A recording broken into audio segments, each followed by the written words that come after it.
En esta sección desarrollaremos los vectores de coordenadas y las matrices de transformación, es decir, cómo podemos llevar un vector de coordenadas en una base a la otra. Primero vamos a ir definiendo cada uno de los conceptos. Si S formada por los vectores B1, B2 hasta Bn es una base ordenada para el espacio vectorial B de dimensión n, entonces cada vector B en B se puede expresar en forma única como la combinación lineal de los vectores que forman la base. Eso lo conocemos, ¿ok? Donde C sub 1 hasta C sub n son números reales. Pero a partir de ahora nos referiremos a esta nueva estructura, ¿verdad? Fíjate que es un vector que toma a los escalares de la combinación lineal. Es muy importante recalcar que decíamos que cuando tenemos una base de dimensión finita, el vector B se puede escribir de una única forma como combinación lineal de los elementos de la base. Quiere decir que este vector es único y lo vamos a denominar vector de coordenadas de B con respecto a la base ordenada S. ¿Dónde está la unicidad? Que para esta base existirán estos escalares, ¿ok? No puede haber la posibilidad de que haya otra combinación de n escalares que al, valga la redundancia, combinarlos con los vectores de la base, me generen a B. Repito, para cada conjunto de vectores de una base van a existir escalares únicos que definan a un vector determinado. Entonces, fíjense la manera como lo vamos a escribir. V entre corchete sub S. Esto se lee como vector de coordenadas B con respecto a la base ordenada S. ¿Por qué le ponemos ese apellido de ordenada? Porque las componentes de C1, C2 hasta C sub n van a depender del orden estricto que le demos a B1, B2, Bn. Es decir, si yo al vector B sub n lo pongo de primero, y después el B1 de segundo, etcétera, entonces la componente C sub n ya corresponde al primer componente del vector. Por eso estamos pidiendo que la base sea ordenada. Muy bien. Ahora, vamos a ver, porque en realidad es simplemente la notación. Vamos a ver un ejemplo para que observemos cómo actuamos con los vectores de coordenadas. Sea S una base formada por 4 vectores de R4, donde B sub 1 es 1, 1, 0, 0, B sub 2 es 2, 0, 1, 0, B sub 3 es 0, 1, 2, menos 1, y B sub 4 es 0, 1, menos 1, 0. Si B es el vector 1, 2, menos 6, 2, calcular el vector de coordenadas con respecto a la base S. Entonces, ¿qué significa? Que debemos hacer la combinación lineal, debemos conseguir 4 escalares ordenados, de manera que la combinación lineal me genere al vector B. Nada, entonces vamos a sustituir los 5 vectores, los 4 de la base y el vector referencial. Armamos nuestro sistema de ecuaciones, aquí no me voy a detener porque es algo repetitivo, y planteamos nuestro sistema matricial, ¿verdad? Y resolvemos, si querés, matriz ampliada, y llevamos a la forma escalonada reducida por fila, de manera que obtenemos el valor de C sub 1, C sub 2, C sub 3 y C sub 4. Una vez que tengamos estos escalares ordenados, decimos que el vector de coordenadas B con respecto a la base S será el 4 vector 3, menos 1, menos 2, 1. Así de simple, ¿ok? Bueno, en realidad no es algo simple, pero ya nosotros tenemos un esquema bien argumentativo de cómo resolver este sistema de ecuaciones de 4 vectores, ¿ok? Muy bien. Fíjense que hay unos casos inmediatos o casos triviales, porque para cada espacio vectorial ya nosotros sabemos, sobre todo el espacio vectorial Rn, podemos construirnos las bases canónicas, ¿ok? Formados por los vectores, en este caso, si estamos en R3, sería E sub 1, que es el vector 1, 0, 0, el E sub 2, que es el vector 0, 1, 0, y el E sub 3, que es el 0, 0, 1. Entonces, es el mismo planteo, pero tomando un vector en R3 y la combinación con la base canónica. Entonces fíjense lo que va a ocurrir. En este caso, la combinación lineal está determinada de manera única por B, y cuando nosotros hacemos la combinación, noten que C1 automáticamente me genera el 2, C sub 2 me genera menos 1 y C sub 3 me genera el 3. Quiere decir que el vector de coordenadas B asociado a la base canónica viene a ser el mismo vector B. O sea que hay como una operación directa, sería como una operación identidad. ¿Ok?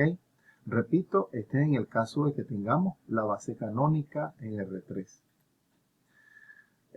Y fíjense que esto lo podemos extender.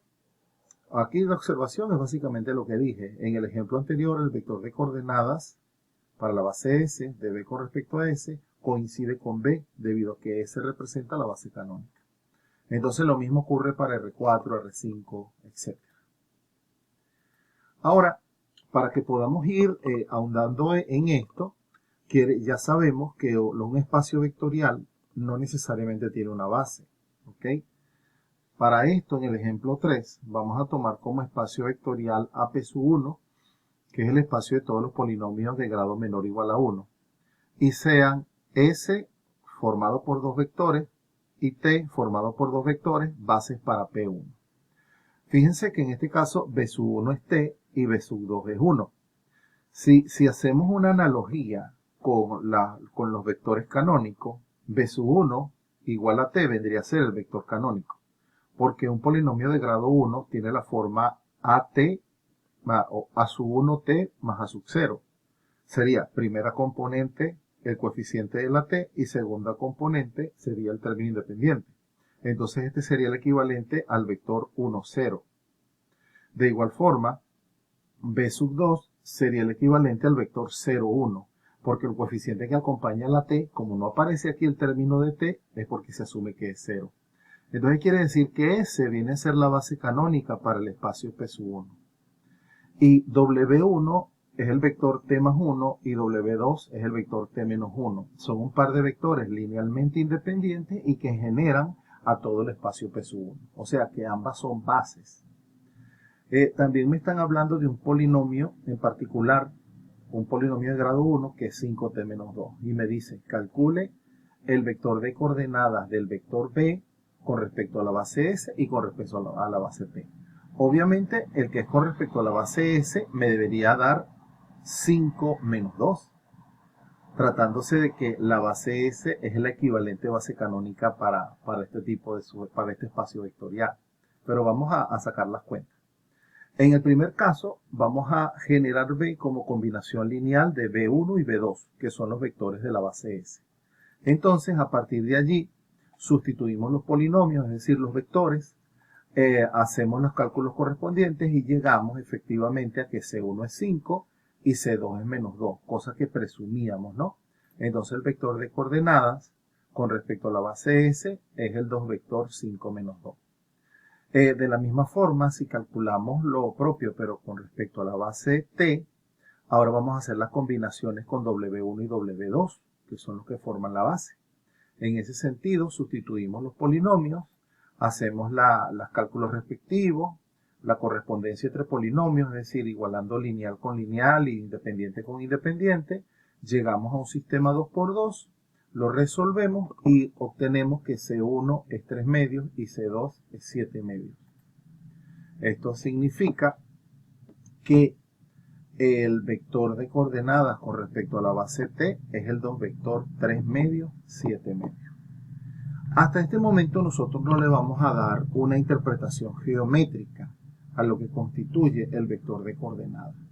Lo que sí podemos decir hasta este momento es que el vector de coordenadas define al vector B. ¿Por qué decimos que lo define?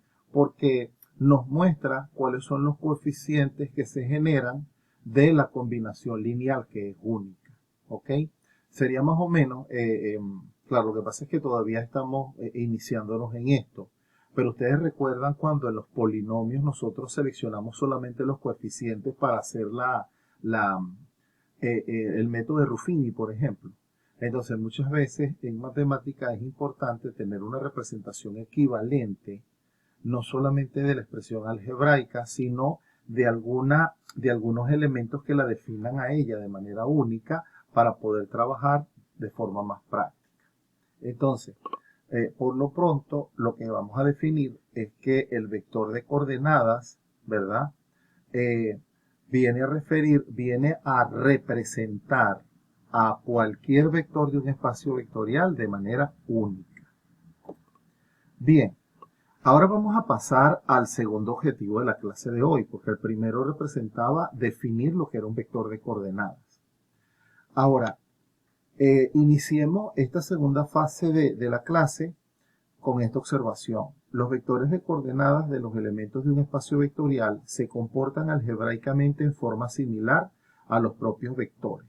Es fácil probar que si S es una base para un espacio n dimensional B y B y W son vectores en B y K es un escalar, entonces el vector de coordenadas de la suma de B más W es igual a la suma de los vectores de coordenadas de B y W respectivamente.